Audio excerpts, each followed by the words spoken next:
What's up, my loves? Welcome back to another episode of the Fully Alive podcast. My name is Stephanie Elsperman, your host, entrepreneur, mentor, coach, all of the wonderful things. And this is a place where we get to dive in to all of the juiciest conversations around purpose, entrepreneurship, mindset, spirituality, all of the goods. We dive in. It's all about being a human and creating a life that makes you feel fully alive from the inside out. I am so excited to have you in this space. What's up, guys? I'm recording this right after the full moon eclipse in Taurus, which has, I don't know about you, but I have been a tender little chicken nugget. Such a tender human being. It really does feel like an entire timeline shift, like a whole up level and identity shift. And to give you all some context of what's going on behind the scenes in my life. So, for the past year-ish, when we moved out to Connecticut, we have also been living with the most gorgeous community. We live with a couple of Nolan's business partners who have been running the storefront with him in his business. If you're really new here and you don't know, Nolan is my partner, and he runs a high-end jewelry store right next door to where I'm recording this podcast episode. So we get to co-create our dreams under one roof, which I find is the most incredible thing. But nonetheless, we have all been living together, which has been so fun and so beautiful and so supportive. And over this past weekend, we've made the transition into our separate lives. They have moved on to create their own dreams. And now we are in this freaking house in the middle of Connecticut, and it's us. And it really does it feels like a second honeymoon phase. Of when I first moved in, it was a huge whirlwind. I was moving from Denver. He was moving from Northern California. And we were just doing our best to root into this life that we could have never planned. You know, being in a small town in Connecticut, him running a jewelry store, me getting to do my work. We could have never planned that our life looked this certain way. And so the beginning of all of it was really just settling in. And now we look around, we're like, this is our house. Like, this is our house. Like, this is our life. Like, what? Who put us here? Who gave us the keys? And so we're just dancing around room from room to room, being like, this is our house. Like, this is so fun. And getting to play house. And of course, there's been, so much love and grief for our dear friends who have moved away from now our area in Connecticut. But we also are looking at wow, now there's space to create things. There's infinite possibilities, and that has been really, really fun. And who would have ever thought? I used to think this wraps into our talk today. I used to have on my vision board that I was going to be in this high rise apartment with glass overlooking the city and all of this stuff. And I love that. And you know what, universe? I'm so open to you surprising me. Maybe that'll happen in the future. Who knows? We're always looking at second properties, but who knows? But we look around and I'm like, it does not look like that, but it's better. It's better. And for those of you who know, I'm a Cancer at heart. And so me being at home and having a space to nest, and we live a slow and quiet life, it is truly the greatest thing that my soul never knew that it needed or wanted.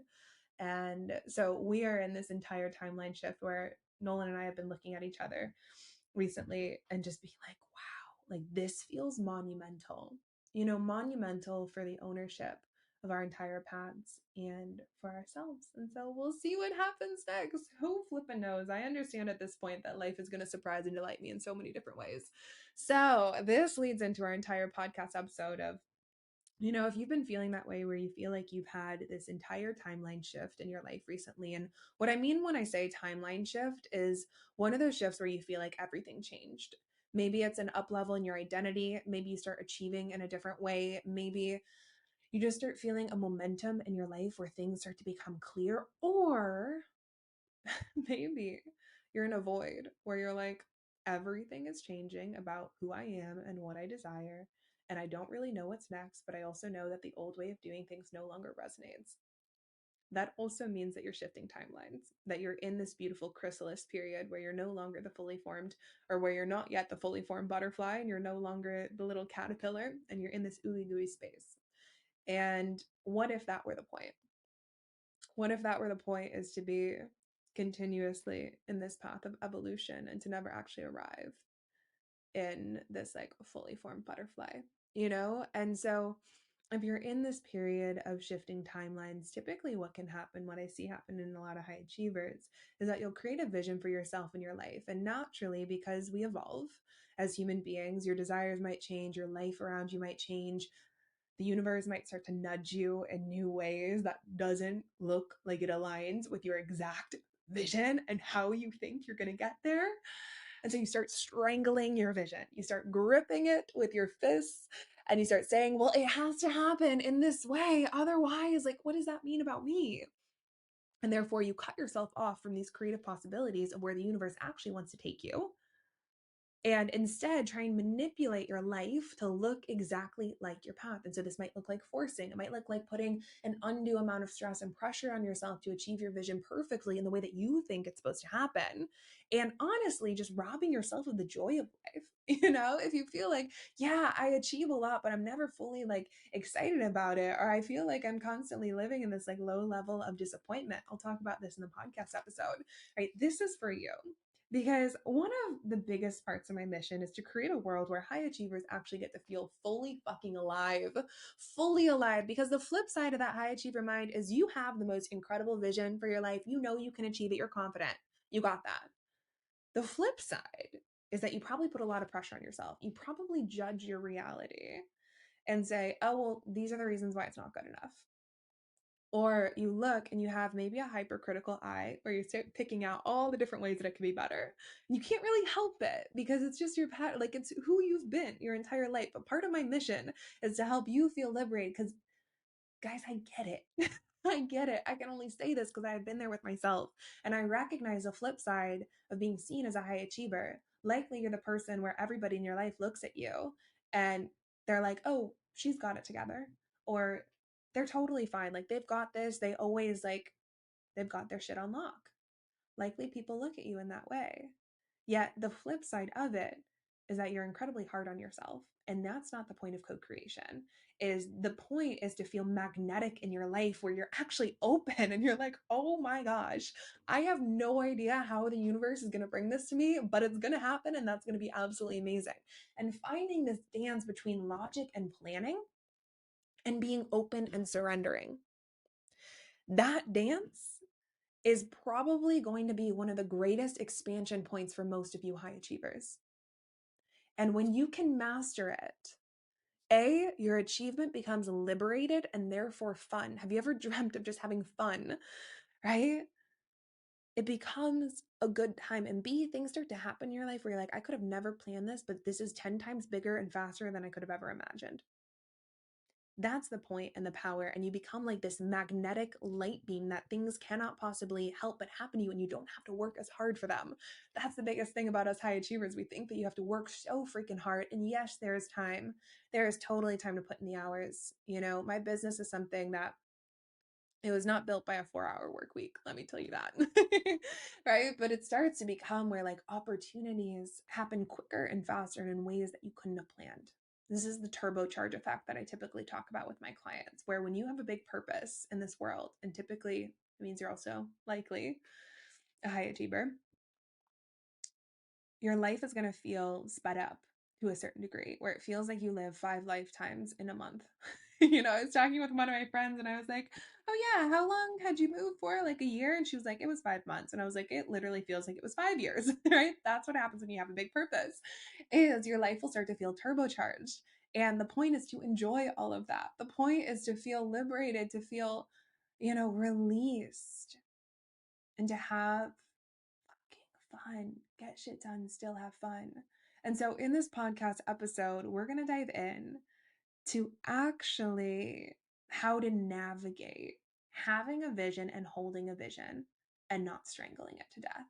Having a vision and letting it be igniting, which it's meant to be, letting it actually activate a new level of yourself instead of using it as the dagger against yourself. I'm going to give you a whole breakdown and some tangible practices to actually start to implement this in your life so that you can feel liberated in your pursuit of your vision and not bogged down by pressure, because it's never your circumstance that creates the pressure, only yourself. So, without further ado, and that spicy little intro, I will see you in the podcast episode.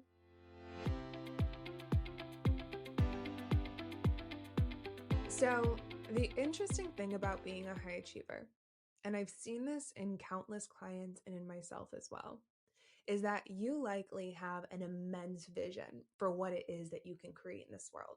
You understand your capability. You understand that you were designed for a bigger purpose and a bigger impact. And you've likely already achieved things in your life such that you know that no matter what, you can achieve what it is that you desire.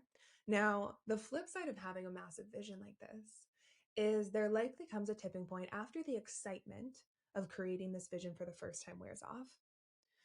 You start to have your cute little ambitious mind, maybe it's your ego, come in and start to grip that vision with your hands.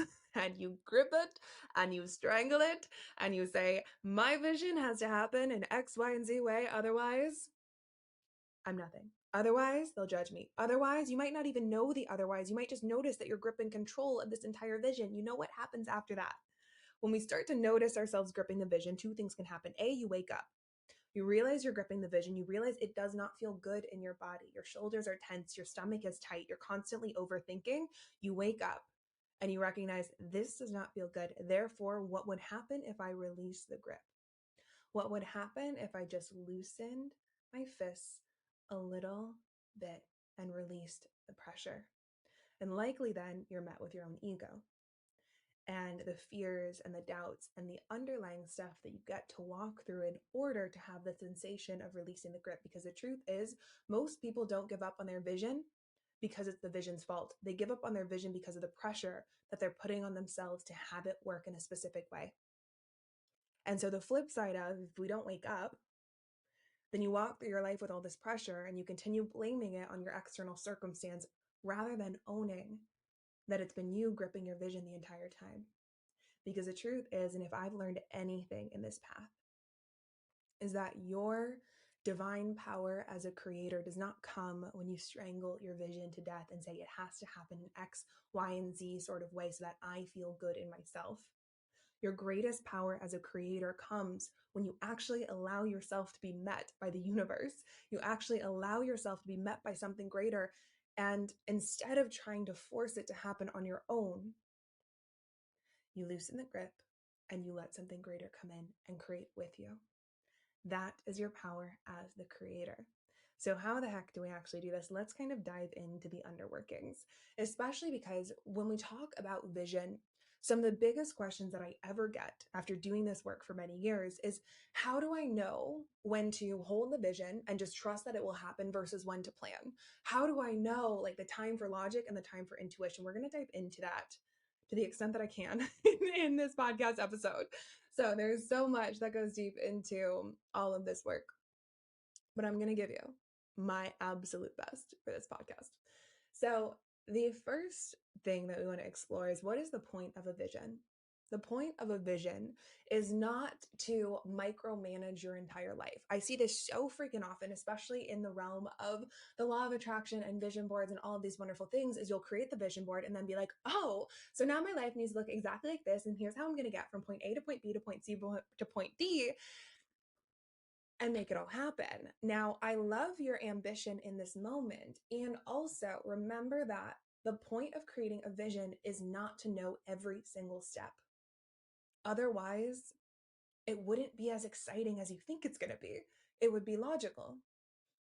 The magic of life comes from when we allow ourselves to release needing to know every single step and instead focus on enjoying the entire ride, knowing that the destination, once you get to the destination, you're already on to the next. Look back at your track record.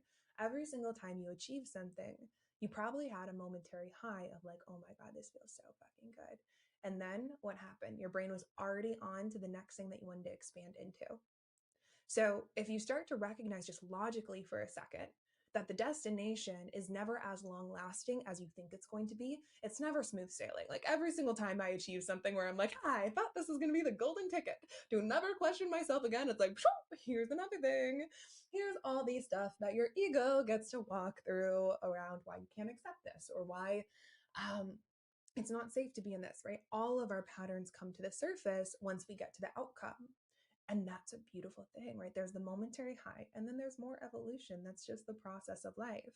So if you start to recognize logically that the destination never feels quite as sustainably blissful as you think it's going to be, then the logical next step is to actually enjoy the path getting there. Because if 99% of your life is actually the path getting there, and that 1% is the part being at the top, and that 1% doesn't even last that long, well, then why are you here?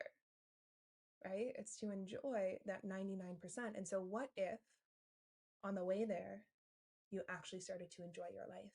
That can only happen when you're not creating a vision and then saying, my life needs to look exactly like this right now. Otherwise, it's not good enough. Right? So the point of a vision is not to strangle it. The point of the vision is not to know every single step along the way. It's to be surprised and delighted along the way.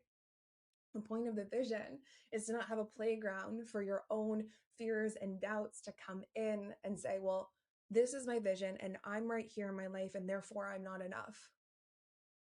Why would the universe give you this massive vision if it were designed to be used as the dagger that you use against yourself? Tell me why that makes sense. It doesn't make any sense. The universe delivers you this vision to use it, to actually ignite you and to bring your vibration up, not to use it against yourself as the dagger for why you're not good enough or why your life right now is not good enough. Remember that at one point where you are, you dreamt of being here.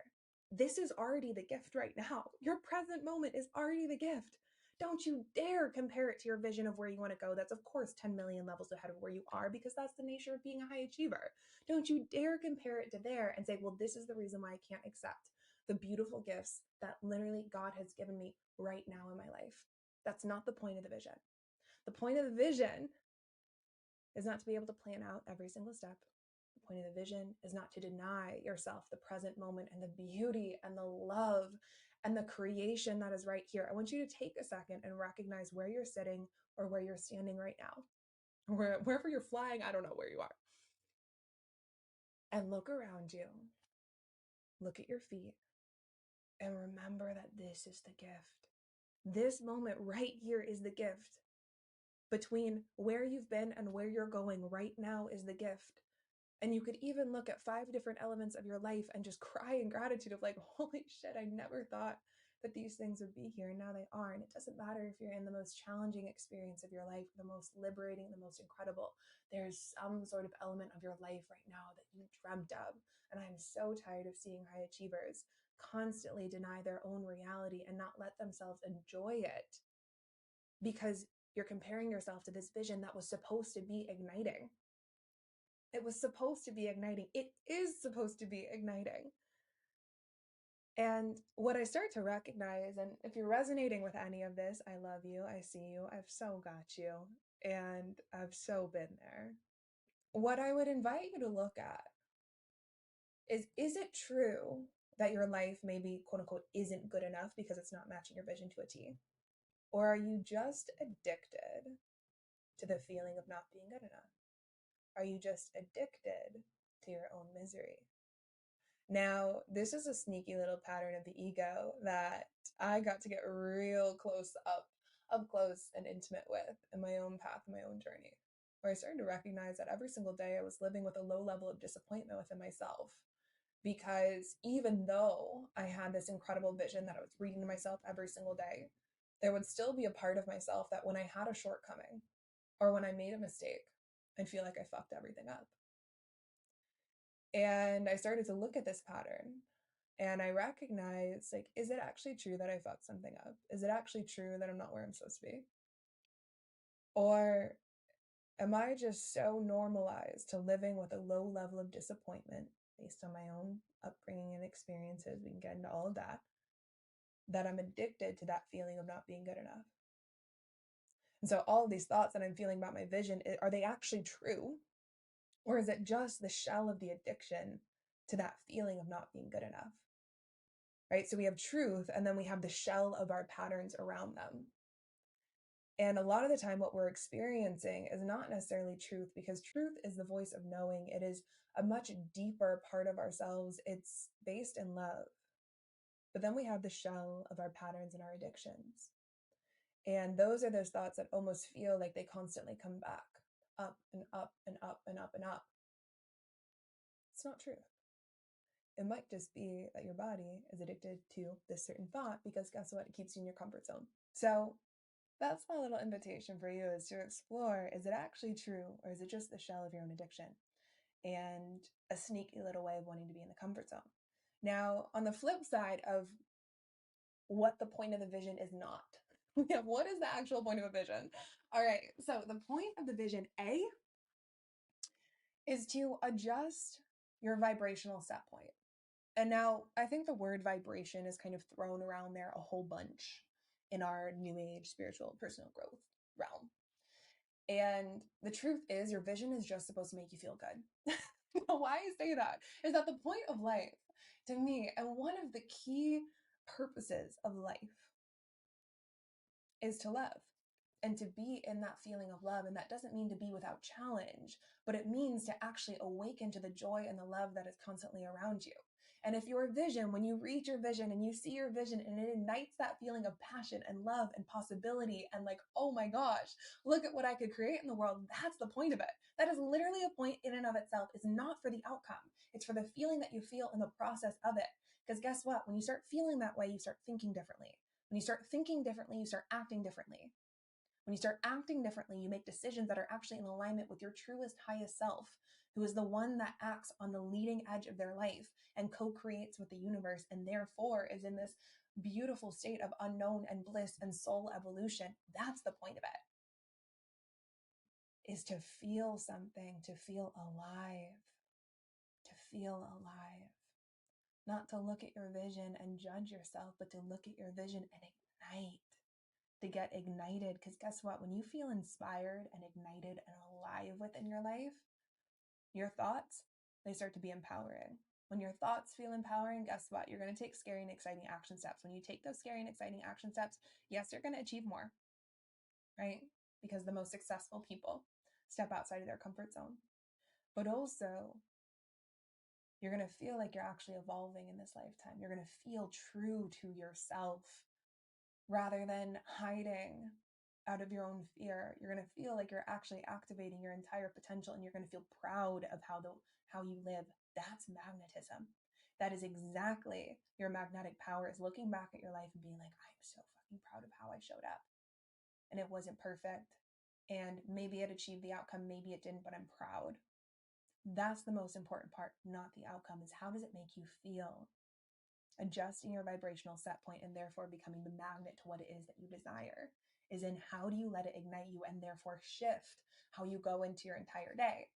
And the second part is to have freaking fun as the co-creator, as the one who gets to magnetize things in life. You know, some of my most like awe-inspiring moments are when I magnetize something and I'm like, oh, that's just amazing that we have the power to create this, that we have the power to speak a desire into the universe and then to be met with that exact thing or something better. And if you are someone who's been absolutely devouring all of this content, you're desiring more, you're desiring to do the deep, intimate work to excavate any of your past patterns that have kept you in the sensation of pressure, and you really desire to start creating from a place of fun and magnetism and seeing your dreams come to fruition, whether that is in stepping into your purpose or creating a business that's an extension of your purpose, maybe finally leaving the 9-to-5 and pursuing full-time entrepreneurship, all I have to say is keep your eyes peeled. So for the last 2 months of 2023, as we prepare to head into 2024, we're going to be offering some really, really incredible bundles and programs for all of you who are desiring to really set yourself up for success in 2024. This is always the time of the year that I like to invest in myself, invest in different coaches, programs, and mentors to really start creating the foundation for success in the new year. It doesn't start on January 1st. It starts before, to really create a solid foundation. So with all that said, there are a couple of waitlists in the show notes that you are welcome to explore and join. And find me on Instagram at Stephanie Elsperman to know more about all of this good stuff coming up.